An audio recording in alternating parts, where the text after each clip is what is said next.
तानिया आर्य के साथ जैसे ही नीचे आई, युवान उसके पास गया और आर्य को तानिया से दूर करते हुए उसके दोनों हाथों को अपने हाथों में लेकर बोला, भाभी, आप बहुत खूबसूरत लग रही हो। आर्य घूर कर युवान को देखने लगा। इतने में ही बाकी बॉयज भी आ गए तानिया को कॉम्प्लीमेंट करने के लिए। आर्य उन सबको घूरता रह गया। अब आगे। आर्य से रहा नहीं गया और एक झटके में तानिया को अपने करीब करके कार की तरफ जाने लगा।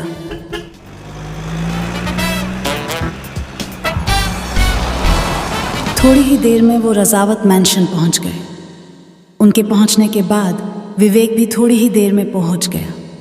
अब तीनों बेस्ट फ्रेंड्स एक बार फिर रीयूनाइट हुए। विवेक की नज़र तानिया पर गई, जो कि युवान के साथ बात करने में बिजी थी। वो आर्य की तरफ देखते हुए बोला, भाभी बहुत ही खूबसूरत लग रही हैं, है ना अनय? पर अनय की निगाहें तो कहीं और ही थीं। वो एकटक दृष्टि को ही देख रहा था, जो कि अभी अभी रजावत मैंशन में एंटर हुई थी। वो इतनी खूबसूरत लग रही थी कि अनय की निगाहें उस पर ठहर सी गई थी।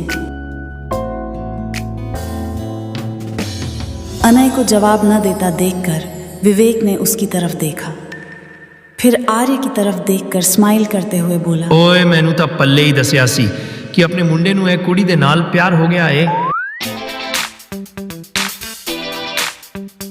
विवेक की बातें सुनकर अनय होश में आया और उसकी तरफ घूर कर देखने लगा। विवेक फिर उसकी खिंचाई करते हुए बोला, लगता है अनय बड़ी देर से इसी का इंतजार कर रहा था। ये बात सही थी कि अनय बेसब्री से दृष्टि का ही इंतजार कर रहा था। वो देखना चाहता था कि दृष्टि उसके दिए हुए ड्रेस में कैसी लग रही होगी। दृष्टि ने तानिया और युवान को देखा तो वो उन दोनों के पास आ गई। इतने में ही तानिया, अनय और विवेक भी उनकी तरफ जाने लगे। तानिया दृष्टि की तरफ देखते हुए बोली, मैं तुझसे बिल्कुल भी बात नहीं करने वाली। क्यों इतना नाटक कर रही थी पार्टी में न आने के लिए? तानिया ने ये एकदम से कह दिया। अनय वहीं खड़ा था। ये सुनकर तो उसे मौका मिल गया था दृष्टि को छेड़ने का। भाभी, क्या कहा आपने? दृष्टि पार्टी में न आने के लिए नाटक कर रही थी? दृष्टि तानिया की तरफ घूर कर देखने लगी और मन ही मन बोली, पागल लड़की, कम से कम देख तो लेती कि किसके सामने बोल रही है। तानिया उसकी शिकायतें लगाते हुए बोली, और नहीं तो क्या, आपको पता है वैसे तो ये मेरे साथ ज्यादा ना नुकुर तो नहीं करती, पर पता नहीं आज पार्टी में न आने के लिए बहुत बहाने बना रही थी ये। दृष्टि मन ही मन तानिया को भर भर कर गालियां दे रही थी और इशारे से उसे समझाने की कोशिश भी कर रही थी। अरे पागल, तू थोड़ी देर के लिए अपनी जबान को लगाम नहीं लगा सकती क्या? फिर अनय दृष्टि की तरफ देखते हुए बोला, आई सी, इट मीन्स मैडम छोटी मोटी पार्टीज में जाना पसंद नहीं करती। अनय ने ये टिस करते हुए कहा और दृष्टि उससे नजरें चुराने लगी। तभी विवेक का ध्यान दृष्टि की ड्रेस पर गया और वो अनय को टीस करते हुए बोला, अनय, दृष्टि की ड्रेस बिल्कुल तेरी खरीदी उस रेड ड्रेस की तरह है ना, जिसे तूने आज ब्रांड मॉल से खरीदा था। अनय विवेक को घूरते हुए मन ही मन बोला, इसे कैसे पता चला कि मैंने दृष्टि के लिए ड्रेस खरीदी है? दृष्टि भी चौंक गई। अब उसे समझ आया कि अननोन नंबर से कॉल करने वाला इंसान और कोई नहीं, अनय ही था, जिसे उसने तानिया समझकर डांट दिया था। उसे अपने कहे वर्ड याद आने लगे और सोच रही थी कि उसके डांटने पर भी अनय ने उसके लिए ड्रेस क्यों खरीदी। विवेक ने अनय की ड्रेस वाली बात सबके सामने बताई, इसलिए अब अनय इधर उधर देखने लगा और दृष्टि से अपनी नजरें चुराने लगा। विवेक फिर से अनय की खिंचाई करते हुए बोला, दरअसल मैं उसी मॉल के रास्ते से एक मीटिंग के लिए जा रहा था तो मैंने अनय को ये ड्रेस खरीदते हुए देखा था। अनय कितने प्यार से उस ड्रेस को खुद पर सेट करके चेक कर रहा था, और ऐसा तो तभी होता है जब किसी खास इंसान के लिए कोई कुछ खरीदता है, क्यों? है ना आर्य?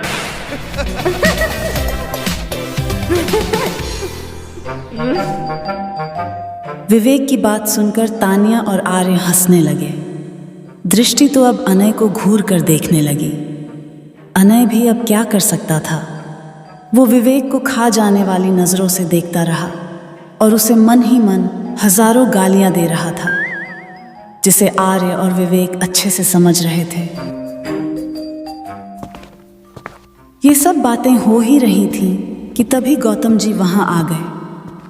तानिया आज पहली बार गौतम जी से मिल रही थी। आर्य ने तानिया को गौतम जी से इंट्रोड्यूस करवाया। तानिया, ये गौतम अंकल हैं, अनय के डैड। अंकल, ये मेरी वाइफ तानिया है। तानिया ने गौतम जी के पैर छुए। गौतम जी ने तानिया को आशीर्वाद दिया। फिर सभी पार्टी एंजॉय करने लगे।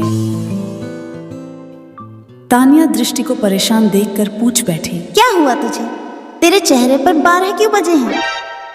दृष्टि ने एक नजर घूर कर तानिया को देखा। तेरी वजह से। क्या जरूरत थी अनय के सामने गला फाड़ने की? तानिया सवालिया नजरों से दृष्टि को देखने लगी। उसे समझ नहीं आ रहा था कि उसने ऐसा क्या कर दिया। मैं तो बस सच बता रही थी, इसमें ऐसा क्या हो गया? और तू मुझे कुछ बताने वाली थी ना? मैं यही बताना चाहती थी कि गौतम अंकल ही मेरे बॉस थे, जिनका कल रिटायरमेंट हो गया।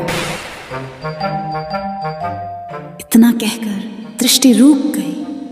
फिर तानिया कुछ सोचते हुए दृष्टि की तरफ देखकर बोली, ओह, तो इसका मतलब ये हुआ कि अनय तेरा नया बॉस है।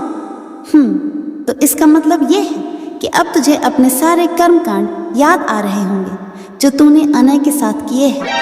और जैसा कि अब अनय तेरा बॉस है, तो तुझे लग रहा होगा कि अनय तुझसे सारा बदला अपने ऑफिस में निकालेगा, और हो सके तो वो तुझे जॉब से भी निकाल दे, है ना? दृष्टि ने अपना मुंह लटकाते हुए हाँ में सिर हिलाया। एग्जैक्टली मैं यही सोच रही हूँ। तू कुछ ज्यादा ही सोच रही है। अनय बहुत अच्छे इंसान हैं। वो अपना बदला इस तरह तो नहीं निकालेंगे। वैसे भी जब तू पार्टी हॉल में एंटर हुई तो अनय की निगाहें तुझ पर ही थी। मैं तीनों दोस्तों को देख रही थी। विवेक अनय को होश में लाने की कोशिश कर रहा था, पर अनय था कि तुझ पर से अपनी नजरें ही नहीं हटा पा रहा था। दृष्टि एक नजर घूरकर तानिया की तरफ देखते हुए बोली, क्या? कुछ भी? अगर तुझे भरोसा नहीं है तो तू अनय से कंफर्म कर। इसकी कोई जरूरत नहीं है। दोनों अपनी सॉफ्ट ड्रिंक एंजॉय करने लगे। दूसरी तरफ अनय, विवेक और आर्य वाइन पी रहे थे और एक दूसरे से बात करने में बिजी थे। युवान और बाकी बॉयज भी ड्रिंक करने में लगे हुए थे। आर्य और बाकी दोनों एक तरफ थे। दृष्टि और तानिया भी एक तरफ थीं। आर्य वाइन पीते हुए बोला, तू कोई सरप्राइज देने वाला था ना? अनय भी वाइन पीते हुए बोला, मैं तुम लोगों को ये बताने वाला था कि तानिया भाभी की बेस्टी यानी वो चैटर बॉक्स दृष्टि मेरे ऑफिस में ही काम करती है। ये सुनते ही आर्य और विवेक दोनों स्माइल करने लगे। आगे और क्या बवाल होने वाला है इस पार्टी में, ये जानने के लिए बने रहे इस सीरीज में। मिलते हैं आपसे इस कहानी के अगले चैप्टर में ओनली हाई रेटेड स्टोरी पर।